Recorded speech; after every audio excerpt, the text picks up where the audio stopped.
ଜ୍ଞାନଦୀପ ରାଜ୍ୟର ରାଜା ଜିମୁତବାହନ ଜଣେ ସଚ୍ଚୋଟ ଶାସକ ଥିଲେ।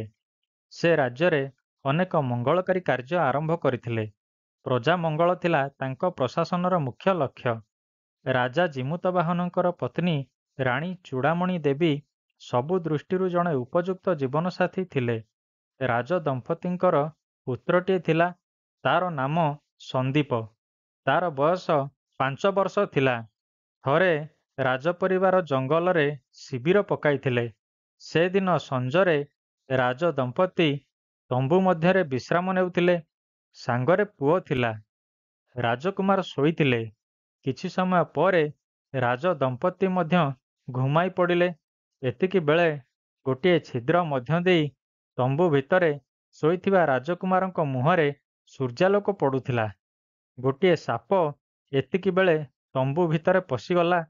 ସେ ରାଜକୁମାରଙ୍କୁ ସୂର୍ଯ୍ୟାଲୋକରୁ ଛାୟା ପ୍ରଦାନ କରିବା ପାଇଁ ଫଣା ଉଠାଇ ଠିଆ ହେଲା। ରାଜା ଯେତେବେଳେ ଆଖି ଖୋଲି ଦେଖିଲେ ଯେ ସାପଟି ତାଙ୍କ ପୁଅ ଉପରେ ଫଣା ଟେକି ରହିଛି, ସେ ଡରିଗଲେ। ପୁଅକୁ ସାପ କାମୁଡ଼ି ଦେଇପାରେ ଭୟ କରି ତୁରନ୍ତ ତରବାରି ବାହାର କଲେ ଓ ସାପର ମୁଣ୍ଡଟି କାଟିଦେଲେ। ରାଣୀ କୋଳାହଳ ଶୁଣି ନିଦରୁ ଉଠିଲେ ଏବଂ ପୁଅକୁ ପାଖକୁ ନେଇ ଆଦର କଲେ। ରାଜଦମ୍ପତି ଜିନିଷପତ୍ର ସଜାଡ଼ି ରାଜପ୍ରାସାଦକୁ ଫେରି ଆସିଲେ। କିଛି ଦିନ ପରେ ରାଣୀ ଚୂଡ଼ାମଣି ଦେବୀ ଗର୍ଭବତୀ ହେଲେ। ରାଜ୍ୟବାସୀ ଶୁଭ ଖବର ପାଇ ଆନନ୍ଦିତ ହେଲେ। 10 ମାସ ପରେ ରାଣୀ ଶିଶୁକନ୍ୟାଙ୍କୁ ଜନ୍ମ ଦେଲେ। ତାଙ୍କର ସହାୟତା କରୁଥିବା ଧାଈମାନେ କନ୍ୟାର ସାପ ପରି ମୁଣ୍ଡ ଓ ମଣିଷ ପରି ଶରୀର ଦେଖି ଭୟଭୀତ ହୋଇପଡ଼ିଲେ।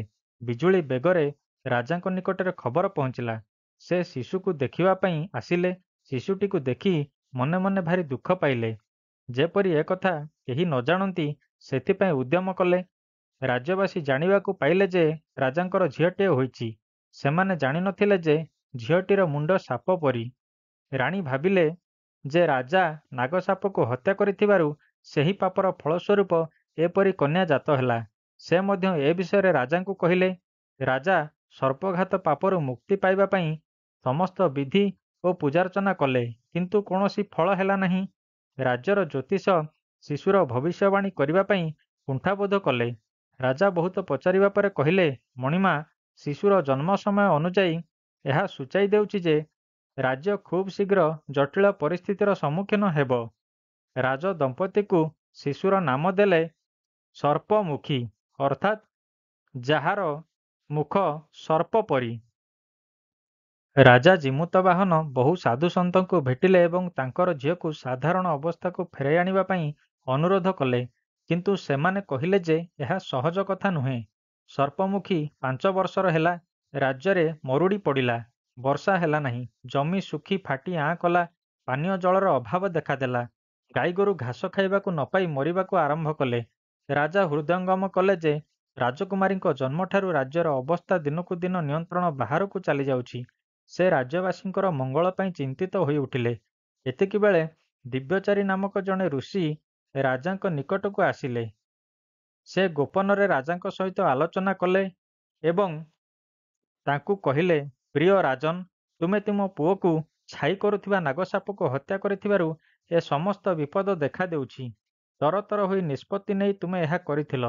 ତାହାର ପ୍ରଭାବ ସେହିଦିନଠାରୁ ତୁମର ପିଛା କରୁଛି। ତଥାପି ଏହାର ନିରାକରଣ ରହିଛି। ଯଦି ମୁଁ ତୁମକୁ ଯେପରି କହୁଛି ତୁମେ କରିବ, ପରିସ୍ଥିତିରେ ଉନ୍ନତି ଆସିପାରେ। 10-20 ମାଇଲ ଦୂରରେ ଆମ ରାଜ୍ୟର ଦକ୍ଷିଣ ଦିଗରେ ନାଗଭୈରବ ଉପତ୍ୟକା ରହିଛି। ସେଠାରେ ସର୍ପଦେବଙ୍କର ମୂର୍ତ୍ତି ରହିଛି। ସର୍ପଦେବୀ ମଧ୍ୟ ରହିଛନ୍ତି। ସବୁଠାରୁ ପ୍ରାଚୀନ ମୂର୍ତ୍ତି ଏହି ସ୍ଥାନରେ ଅଛି। ଯଦି ଆପଣ ସେ ସ୍ଥାନକୁ ଯିବେ, ଦେବୀଙ୍କୁ ପୂଜା କରି କ୍ଷମା ଯାଚନା କରିବେ, ତେବେ କିଛି ଫଳ ମିଳିପାରେ। ଜିମୁତବାହନ ଦିବ୍ୟଚାରୀଙ୍କର ପାଦ ଛୁଇଁ ପ୍ରଣାମ କଲେ ଏବଂ କହିଲେ, ହେ ମହାନୁଭବ, ଆପଣ ମୋତେ ଅଶେଷ ସାହାଯ୍ୟ କରିଛନ୍ତି। ମୁଁ ଆପଣଙ୍କ ନିକଟରେ ସବୁଦିନ କୃତଜ୍ଞ ହୋଇ ରହିବି।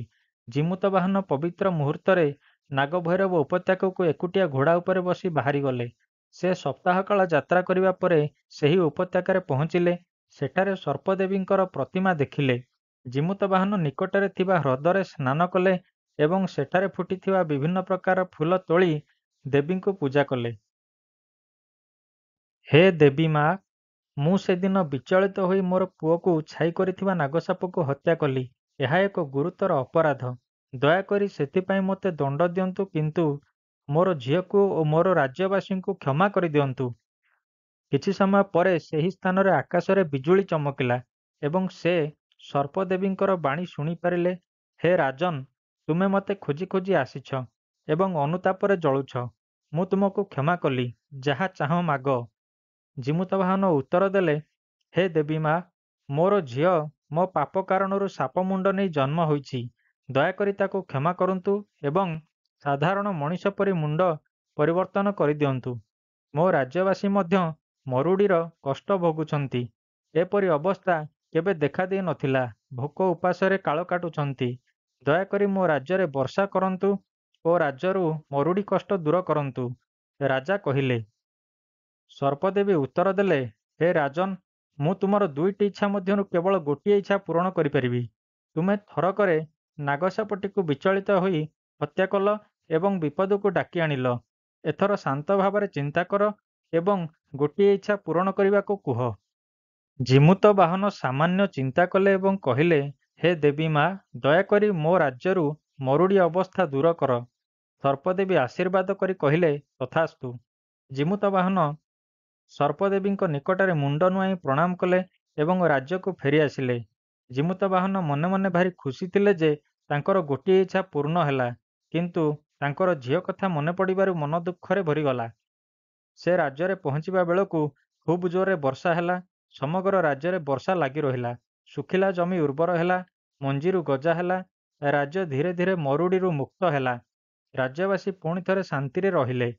ପୁଣି ଥରେ ସାଧୁ ଦିବ୍ୟଚାରୀ ରାଜାଙ୍କୁ ଭେଟିଲେ ଏବଂ ରାଜପ୍ରସାଦର ସମସ୍ୟା ସମାଧାନ କରିବା ପାଇଁ ଯଜ୍ଞ କରିବାକୁ କହିଲେ। କିଛି ଦିନ ପରେ ରାଜକୁମାରୀଙ୍କର ସର୍ପ ମୁଣ୍ଡ ଅଦୃଶ୍ୟ ହୋଇଗଲା। ଏକ ସୁନ୍ଦର ମୁଖ ପ୍ରକଟିତ ହେଲା।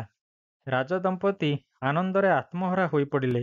ରାଜା ଦିବ୍ୟଚାରୀଙ୍କୁ ସମ୍ମାନିତ କରିବା ପାଇଁ ପ୍ରସ୍ତୁତି ଆରମ୍ଭ କଲେ। ତାପରେ ଦିବ୍ୟଚାରୀ କହିଲେ, ହେ ରାଜନ୍, ଆପଣଙ୍କ ତୁଳନାରେ ମୋର ବଡ଼ପଣ ତୁଚ୍ଛ। ମୋତେ କାହିଁକି ସମ୍ମାନିତ କରିବେ? ଏବଂ ଏହା କହି ସେଠାରୁ ସେ ଚାଲିଗଲେ। ବେତାଳ କାହାଣୀ କହିସାରିଲା ଏବଂ ରାଜା ବିକ୍ରମଙ୍କୁ ପଚାରିଲା, ହେ ରାଜନ୍, ଜିମୁତ ବାହନ ଥରେ ବିଚଳିତ ହୋଇ ସାପର ମୁଣ୍ଡ କାଟି ଦେଇଥିଲେ। ତାପରେ ପୁଣି ଥରେ ସର୍ପଦେବୀଙ୍କୁ ତାଙ୍କୁ କୌଣସି ବର ମାଗିବା ଆଗରୁ ପୁଣି ଥରେ ଚିନ୍ତା କରିବା ପାଇଁ ସତର୍କ କରିଦେଲେ। ତଥାପି ସେ ରାଜ୍ୟକୁ ମରୁଡ଼ିରୁ ମୁକ୍ତ କରିବା ପାଇଁ ଦେବୀ ମାତାଙ୍କୁ ପ୍ରାର୍ଥନା କଲେ। ସେ ବୋଧହୁଏ ଭାବୁଥିଲେ ଯେ ମୋର ତ ଯୋଗ୍ୟ ପୁଅଟିଏ ଅଛି, ଝିଅ ଅସ୍ୱାଭାବିକ ହେଲେ ଅସୁବିଧା କ'ଣ? ମୁନି ଦିବ୍ୟଚାରୀ ନିଜ ଉଦ୍ୟମରେ ରାଜକୁମାରୀଙ୍କୁ ସାଧାରଣ ମୁହଁ ଫେରି ପାଇବା ପାଇଁ ଶାନ୍ତି ଯଜ୍ଞ କଲେ। ଦିବ୍ୟଚାରୀ ପ୍ରଶଂସାର ଯୋଗ୍ୟ ନୁହନ୍ତି କି? ଶେଷରେ ଦିବ୍ୟଚାରୀ ରାଜାଙ୍କୁ ନିଜଠାରୁ ମହାନ କହି କାହିଁକି ପ୍ରଶଂସା କଲେ? ମୁନିଙ୍କର ଏପରି ପ୍ରଶଂସା କରିବା ବିସ୍ମୟଜନକ ନୁହେଁ କି? ରାଜା ବିକ୍ରମ ଉତ୍ତର ଦେଲେ, ହେ ବେତାଳ, ରାଜା ଜିମୁତ ବାହନ ରାଜ୍ୟବାସୀଙ୍କ ପ୍ରତି ତାଙ୍କର ପ୍ରାଥମିକ କର୍ତ୍ତବ୍ୟ ପ୍ରଦାନ କରିଥିଲେ। ଜଣେ ରାଜାଙ୍କୁ ପ୍ରଥମେ ତାଙ୍କର ରାଜ୍ୟ ଓ ପ୍ରଜାଙ୍କ ବିଷୟରେ ଚିନ୍ତା କରିବାକୁ ପଡ଼େ। ପ୍ରଥମେ ରାଜ୍ୟ ଏବଂ ତାପରେ ପରିବାର। ତାଙ୍କର ପତ୍ନୀ ଏବଂ କନ୍ୟା ଶିଶୁ ବିଷୟରେ ସେ ପରେ ଚିନ୍ତା କରିବା ହେଉଛି ତାଙ୍କର ଧର୍ମ। ସର୍ପଦେବୀ ଯେତେବେଳେ ତାଙ୍କୁ ଦୁଇଟି ଇଚ୍ଛା ବର ମଧ୍ୟରୁ ଗୋଟିଏ ବର ମାଗିବାକୁ କହିଲେ, ସେ ରାଜାଙ୍କର ରାଜ୍ୟ ପ୍ରତି ଅନୁରାଗ ପରୀକ୍ଷା କରିବାକୁ ଚାହୁଁଥିଲେ ଏବଂ ରାଜା ଏହା ବୁଝିପାରି କାର୍ଯ୍ୟ କରିଥିଲେ। ଏପରିକି ମୁନି ମଧ୍ୟ ନିଜ ମଙ୍ଗଳ ଅପେକ୍ଷା ଅନ୍ୟମାନଙ୍କ ମଙ୍ଗଳକୁ ଅଧିକ ପ୍ରାଧାନ୍ୟ ଦେଲେ। ରାଜା ନିଜ ଝିଅ ବଦଳରେ ରାଜ୍ୟର ମଙ୍ଗଳ କଥା ଚିନ୍ତା କଲେ। ଏହା ଏକ ସହଜ ନିଷ୍ପତ୍ତି ନଥିଲା। ଏହା ଦେଖି ମୁନି ଜଣକ ଆଶ୍ଚର୍ଯ୍ୟ ହେଲେ। ରାଜା ବିକ୍ରମଙ୍କର ପ୍ରଶ୍ନର ଉତ୍ତର ଦେବା ସହିତ ନୀରବତା ଭଙ୍ଗ ହେବା ମାତ୍ରେ ଶବସ୍ଥିତ ବେତାଳ ଅଦୃଶ୍ୟ ହୋଇଗଲା ଏବଂ ପୁନର୍ବାର ବୃକ୍ଷରେ ଓଲଟା ଝୁଲି ପଡ଼ିଲା।